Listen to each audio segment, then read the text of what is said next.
कृपा हो रही है, चरण दबाए जा रहे हैं, पलक से ही भोजन आ रहा है, लेकिन उस दुखियारी की दशा क्या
सैया पे मनुष्य पहुंच जाता है, लेकिन अब ये सब सिस्टम ही खत्म हो गए। अब बुजुर्गों की बात को नकार देते हैं। बात याद आ रही जब बुजुर्गों की बात आई, एक जगह शादी रहे लड़के की। अब लड़की के यहाँ से खबर आई कि कोई भी बूढ़ा बाड़ा नहीं आएगा बारात में, सब टाई कोट पैंट वाले आएंगे। अब तो चक्कर में पड़े, भैया घर में चाचा फुफा ताऊ सभी बुजुर्ग होते हैं। अब स्कूल की मेरा बिना बारात, और वहां से खबर आ गई कि कोई भी बुढ़ा आ गया तो बारात वापस हो जाएगी। तो चक्कर में पड़ गए, क्या करना चाहिए। भैया सबसे हाथ जोड़ के मना किया, लेकिन जो लड़के का नाना था वो रूठ गया और नाना कहे हम तो बारात में जरूर जाएंगे। लड़के मनाए, नाना तुम जा रहे हो, जिद कर रहे हो और तुम्हारी वजह से कहीं बारात वापस हो गई। कहने लगे कुछ भी करो लेकिन हम बारात अवश्य चलेंगे। तो भैया लड़कों ने मतगणना की, उनका नाम ही लड़के। नाना कैसे तुम्हें ले जाएं, सब कुछ रंग में कर दोगे। नाना कहने लगे कुछ भी करो। तो नाना ने कहा ऐसा करो, हमें बांध के सतेंद्र भैया डिग्गी में डाल दो, ऊपर से सामान रख दो, कोई नहीं देख पाएगा, पर मैं बारात जरूर चलूंगा। नाना जिद पकड़ गए, नाना को बांध के डिग्गी में डाला गया। बारात जब पहुंची और जिस समय बारात पहुंची वहां पर जन्माष्टमी में बारात आई, लड़की के पिता ने जान लिया।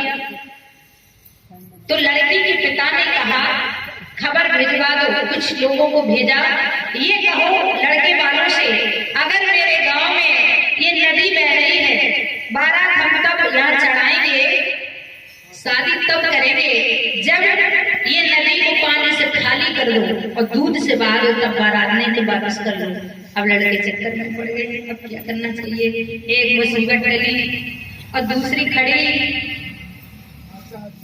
तो लड़के तो मुंह बनाने लगे क्या करना चाहिए। कहे भैया चलो, इतना जल कैसे खाली करवाएंगे, इतना दूध कहाँ से आएगा। उसी वक्त सबने का बारात तो वापिस हो गई। अब दो चार लड़के बोले भैया बारात तो लौट ही रही है, कम से कम नाना को तो निकाल दो ना, ऑक्सीजन की कमी हो जाएगी। नाना को सामान हटा के निकाला गया, नाना बाहर निकलो। नाना ने कहा क्या हो गया। अरे नाना क्या बताएं, उनकी ऐसी इतनी डिफिकल्ट क्वेश्चन किया है, उन्होंने ऐसी शर्त रख दी है।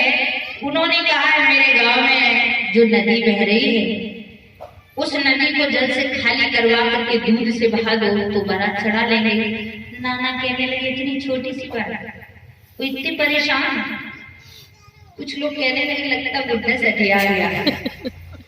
अरे नाना बुढ़ापे पे बुद्धि खराब हो गई, इतना जल कैसे खाली करेंगे? कहने लगे तुम हो पागल, इसलिए हमने कहा ना हमें ले चलो। तुम जाओ खबर भिजवाओ, बारात भी चढ़ेगी और दुल्हन भी जाएगी घर पे। जाओ लड़की वालों से कहो पहले तुम उस नदी को जल से खाली करवा दो, उसके बाद हम दूध से बहा देंगे। ये बोल दो जाकर खबर भिजवाओ, दूध से हम बहा देंगे। तुम्हारी यही शर्त है कि दूध से बहा दो। अब वो खबर भिजवाई, लड़की के पिता को पता चला। उसने कहा 2-4 लड़के थे नौजवान, जाओ पहले बारात में ढूंढो इसमें कोई बुढ़ा जरूर आया है। नए लड़कों के इतना तजुर्बा नहीं है। और ढूंढा गया। तो मेरे कहने का तात्पर्य यही है कि बुजुर्गों की, माता पिता की सुनो अवश्य और इनकी बातों पर अमल करो, यही कथा कहने का। क्योंकि हमारे आगे आप आगे कथा को श्रवण करेंगे।